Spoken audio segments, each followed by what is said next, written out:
नमस्ते, प्रणाम। हम गरिमा आपका स्वागत करते हैं अपने नए वीडियो के साथ में। तो भाई बहन लोग, आप लोग कैसे हैं? उम्मीद है आप अच्छे होंगे। जहाँ भी हो स्वस्थ रहें, मस्त रहें और अपने कामों में व्यस्त रहें। और आज हो रहा है बारिश। हमारे यहाँ नेपाल में बारिश हो रहा है, मतलब हल्का हल्का हो रहा, तेज़ नहीं हो रहा है, हल्का हल्का ही हो रहा है। तो किसके किसके यहाँ बारिश हो रहा है कमेंट में ज़रूर बताइएगा। और आज हम बात करेंगे, आज अपने बारे में भी बात करेंगे और अंजलि के बारे में भी बात करेंगे। अंजलि का ऑपरेशन हो चुका है दोस्तों, कल हुआ है ऑपरेशन, उसका वीडियो आया तब हमको भी पता चला है। तो बहुत तकलीफ़ में है, क्योंकि किसी के ऊपर दुख आता है दोस्तों तो कोई खुश नहीं रहता है। चाहे जो हो, जिसके ऊपर दुख रहेगा वो रोएगा ही, चिल्लाएगा ही। ऐसा बात नहीं है, दुख है तो आज वो रो रहे हैं, हेल्प मांग रहे हैं, तो और लोग उनका मजाक बना रहे हैं।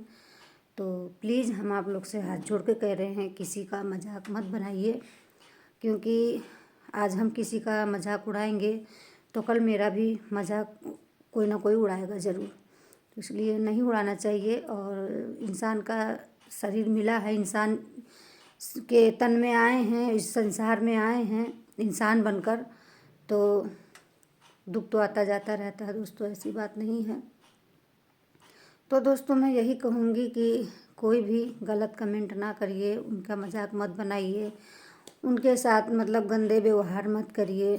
यूट्यूब पे सब लोग हैं, यूट्यूब पे जितने लोग हैं सब अपने ही हैं। तो यूट्यूब पे हैं तो यूट्यूब सबके लिए है। यूट्यूब पे हर इंसान काम करने का अधिकार है, उसको कमाने खाने का अधिकार है। और यूट्यूब किसी का बाप का नहीं है। जितने लोग यहाँ पे हैं सब अपने ही हैं और सबका अधिकार है करने के लिए। तो अपना अपना कंटेंट आप लोग बनाइए और अपने अपने ऊपर वीडियो बनाइए और सब मतलब करिए, आपका वीडियो चलेगा। ज़रूरी नहीं है कि किसी को हम गंदी गाली दें या किसी का मजाक उड़ाएं, किसी की गरीबी का हंसी उड़ाएं, किसी का दुख बीमारी का हंसी उड़ाएं तभी मेरा वीडियो चलेगा। ये कोई ज़रूरी नहीं है और ऐसा नहीं करना चाहिए दोस्तों। मैं तो यही कहती हूँ, मेरी सोच से तो यही है। अब लोगों की सोच मैं नहीं बदल सकती हूँ, मैं अपने नज़र से देख रही हूँ। तो गलत नहीं करना चाहिए किसी के साथ में भी। तो कोई आ गया था तो इसके लिए मुझे वीडियो रोकना पड़ा दोस्तों, इसीलिए। तो वही कह रहा है, यूट्यूब किसी का नहीं, यूट्यूब पे हैं तो सबका यूट्यूब है, सबका काम करने का अधिकार है, सबका कमाने खाने का अधिकार है दोस्तों। और हम किसी को वैसे नहीं जानते हैं, हम हो या कोई भी हो, वैसे कोई किसी को नहीं जानता। लेकिन हम लोग सब यूट्यूबर को बोल रहे हैं, यूट्यूब पे हैं तो एक दूसरे को जानते हैं, ठीक है। तो यूट्यूब पर हैं तो सब एक फैमिली टाइप के हैं और फैमिली हैं भी। और फैमिली कैसे रहते हैं, मिलजुल कर रहते हैं, तो मिलजुल कर रहना चाहिए दोस्तों। नहीं करना चाहिए किसी के साथ में ऐसे उल्टी सीधी हरकत, क्योंकि दुख तो सबके ऊपर आता है। क्योंकि दोस्तों मैं भी दुख झेली हूँ तभी बोल रही हूँ, और जो दुख झेला होता है वही दुख का कदर जानता है। और कुछ लोग हैं जो उल्टे सीधे हरकतें कर रहे हैं, तो ना करिए आप लोग। और दोस्तों हाँ, मैं एक बात और बताऊंगी आप लोग से कि मेरा बाबू जब बीमार था, मैं लखनऊ में एडमिट करी थी। यहाँ मतलब यहाँ से नेपाल में मुझे समझ में नहीं आ रहा था तो मैं लखनऊ लेकर गई थी अपने बाबू को। जो वहाँ पर मैं ज़्यादा पैसे नहीं ले गई थी, बस 20 से 25 हज़ार के अंदर ही ले गई थी। जो वहाँ मैं पहुँचती जैसे मतलब मैं पहुँची वहाँ पे 5 मिनट भी नहीं लगा, पूरा पैसा ख़त्म हो गया। अब मैं लखनऊ से और नेपालगंज आने में मुझे 5 घंटा लगता और पैसे के लिए बहुत दिक्कत थी। तो मैं वहाँ से फ़ोन करी अपने मकान मालिक के पास में। तो मेरे मकान मालिक जो थे यहाँ से फ़ोन किए मुझे कि भाभी आप परेशान मत हो, और जितना भी पैसा लगेगा मैं यहाँ से भेज दूँगा, और आप बच्चे की दवा कराइए, इलाज कराइए, पैसे की टेंशन ना लीजिए दोस्तों। तो यहाँ से मेरे मकान मालिक पैसा भेजें, 50,000 IC एक बार भेजें और 50,000 IC फिर एक बार भेजें। जो मैं 25-30 हज़ार ले गई थी, सब मिला के 1,30,000 35,000 ऐसे ही खर्चा हुआ। और मैं गई थी, मेरा बड़ा वाला बेटा गया था और जो बाबू बीमार था वो गया था। और उनके साथ में मतलब मेरे हस्बैंड के जो दोस्त हैं मुझको लखनऊ के बारे में जानकारी नहीं थी, तो वो गए थे, मतलब मैं चली गई थी, वो बाद में पीछे से गए थे, तो 10,000 वो लेकर गए थे। तो दोस्तों इतना मतलब 1-1.5 लाख ऐसे ही लग गया दवा में, लेकिन मेरा बाबू ठीक हो गया। और मैं जब वहाँ से 1 हफ्ते के बाद जब आई नेपाल वापस, तो अब जिसका पैसा ली हूँ तो देना तो पड़ेगा, और पैसा था नहीं मेरे पास। तो मेरे पास जो मेरे घर गहना जेवरात जो मेरे पास जो भी थोड़ा बहुत था, मैं उसको सोनार की दुकान में गिरवी रख कर फिर जो है आई। तब वो पैसा 1.5 लाख वहाँ से मैं 1,30,000 नेपाली लेकर आई, और उसमें से और पैसा मिला उला के अपने मकान मालिक को पैसा दे दी। और अपनी बहन से भी मैं 20,000 रुपया ली थी, जो मैं उसको भी 10-12-15 दिन के बाद उसको भी पैसा दे दी, अपने मकान मालिक को भी दे दी। मेरे हस्बैंड के जो दोस्त थे उन्होंने दिया था 10,000, जो अभी नहीं दी हूँ, और उनका भी पैसा मैं रख दी हूँ, आएंगे तब उनको दे दूँगी, मैंने फ़ोन उनको भी कर दिया है। और ये भी देख लीजिए, मैं झूठ नहीं बोल रही हूँ, आप लोग सोच रहे होंगे कि मैं झूठ बोल रही हूँ। तो मैं अपना सारा जेवर जो था वो गिरो रख कर ही बाबू का दवा कराई हूँ, मेरे पास था नहीं, आप लोग देख सकते हैं, ये देखिए दिख रहा 1,30,000, ये पर्चा है वहाँ का, आप लोग देख लीजिए अच्छे से। अभिषेक जायसवाल मेरे बड़े बेटे का नाम है, उसी के नाम से रखी थी। ये नेपाली डेट भी पड़ा हुआ है, देख लीजिए, मंगसिर 19 गते, मंगसिर मतलब अगहन का महीना। और ये मैं पैसा भी जोड़ ली हूँ दोस्तों, ये देख लीजिए, इतना पैसा 1.5 लाख रुपये ये है, 1,30,000 है, और 6,000 कुछ सौ ब्याज है इसमें।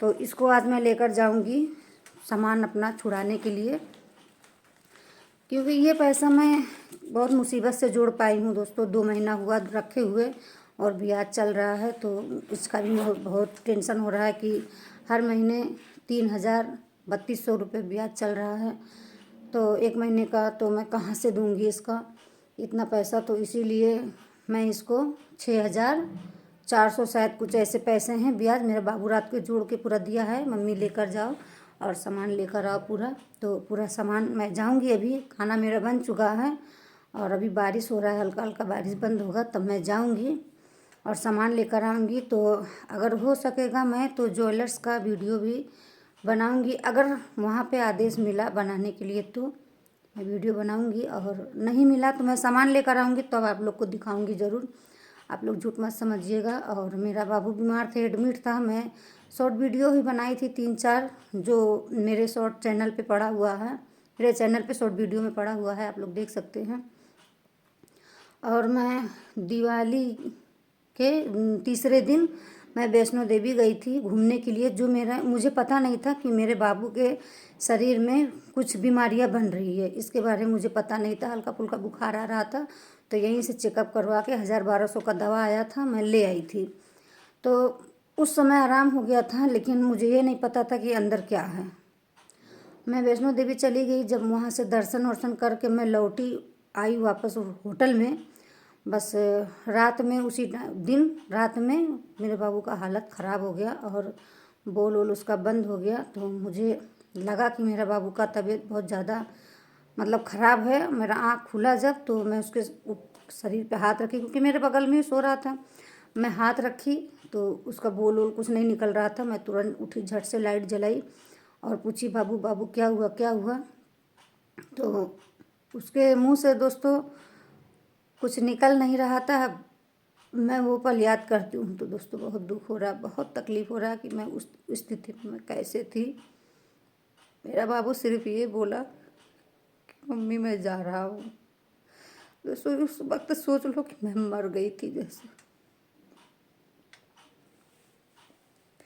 मैं मर गई थी, जैसे वो शब्द जैसे निकला कि मैं मर गई जैसे महसूस हुआ। और मैं तुरंत चिल्लाने रोने लगी। तुरंत सब लोग जुट गए, मैं और मेरा बाबू गया था वैष्णो देवी, और उसके दोस्त भी गए थे, जो तुरंत उठे, बोले क्या हुआ आंटी क्या हुआ। हम कहे भैया इसको ले चलो, तुरंत ले चलो हॉस्पिटल, इसका देखो हालत एकदम गंभीर है। जो मैं वही कटरा में एडमिट करी थी अपने बाबू को, तो वहाँ पे भी रोकथाम हुई, अच्छे से इलाज नहीं हो रहा था। तो मैं कही डॉक्टर साहब से कि कुछ रोकथाम के लिए कर दीजिए। और मैं नेपाल से आई हूँ और नेपाल मुझे पहुँचने में 2 दिन लगेगा, तो 2 दिन के लिए कंट्रोल कर दीजिए कि मैं घर पहुँच जाऊँ। तो वो एडमिट कर लिए थे और हल्का फुल्का वैसे इलाज किए, कुछ खास नहीं की। मुझे समझ में भी नहीं आ रहा था वहाँ पे। मैं वहाँ से डिस्चार्ज कराई उसी दिन और उसी दिन गाड़ी पकड़ी और आ गई। 2 दिन ट्रेन में मेरा बीता। तीसरे दिन मैं सुबह नेपाल पहुँची। उसके बाद में लखनऊ में पहुँच गई थी 8 बजे रात में। अगर मैं 8 बजे आती तो यहाँ बॉर्डर बंद हो जाता तो मुझे दिक्कत होता, तो मैं लखनऊ रुक गई थी। तो तीसरे दिन मैं नेपाल पहुँची। तीसरे दिन आई, तुरंत यहाँ पर ले गई, दिखाई अपने नेपालगंज में। लेकिन यहाँ का भी कुछ रंग रवैया डॉक्टर लोग का मुझे समझ में नहीं आया, जिसकी वजह से मैं बहराइच ले गई। और बहराइच जिस दिन गई तो मुझे वहाँ पे भी डॉक्टर नहीं मिले, क्योंकि वो लखनऊ जा चुके थे। तो इसकी वजह से मुझे फिर मैं घर आई। घर से फिर पूरा मतलब जो पैसा वैसा और बढ़ा कर लेकर सीधे फिर लखनऊ बहराइच के लिए निकली कि डॉक्टर साहब बोले थे कि जो है सोमवार को आना। मैं शनिवार को गई थी तो बोले सोमवार को आना, तब मैं देख दूंगा, इस समय मैं लखनऊ में हूँ। तो सोमवार के इंतज़ार करी, तो सोमवार जब आया तो मैं पैसा लेकर पहुँची। तो उसके बाद में मैं रास्ते में ही थी, तो मेरे हस्बैंड के दोस्त जो है फ़ोन कर दिए कि भाभी बहराइच ना ले जाओ, सीधे डायरेक्ट लखनऊ ले जाएंगे, हम आ रहे हैं, आप वहीं पे रुको। तो मैं वहीं बहराइच स्टेशन पे, बस स्टेशन पे बैठी थी। ये जब भैया गए, हमारे हस्बैंड के दोस्त जब भैया गए हैं, उसके बाद वहाँ से डायरेक्ट लखनऊ 4 बजे उसी दिन पहुँचे। दूसरे दिन मेरे बाबू का ऑपरेशन हुआ, जिसमें 1 से 1.5 लीटर के लमसम में पानी निकला, जिसका वीडियो मेरे चैनल पे पड़ा हुआ है, आप लोग देख सकते हैं। पहले तो जो ऑपरेशन हुआ वो पानी निकला, पूरा बोतल भर चुका था, वो लोग फेंक दिए थे। दोबारा जो निकला उसका वीडियो मैं बनाई, क्योंकि अंदर आईसीयू में मैं जा नहीं सकती थी। बाहर जब मेरा बाबू आया तब मैं वीडियो बनाई हूँ, वही शॉर्ट वीडियो डाली हूँ, आप लोग देख लीजिएगा। तो इसीलिए कहते हैं दोस्तों, किसी का मजाक नहीं उड़ाना चाहिए कि इंसान का शरीर मिला है तो दुख सुख तो लगा रहता है। आज हम परेशान हैं तो कल कोई और परेशान है। तो अगर हम किसी का हेल्प नहीं कर सकते तो किसी का मजाक भी नहीं उड़ा सकते दोस्तों, ठीक है।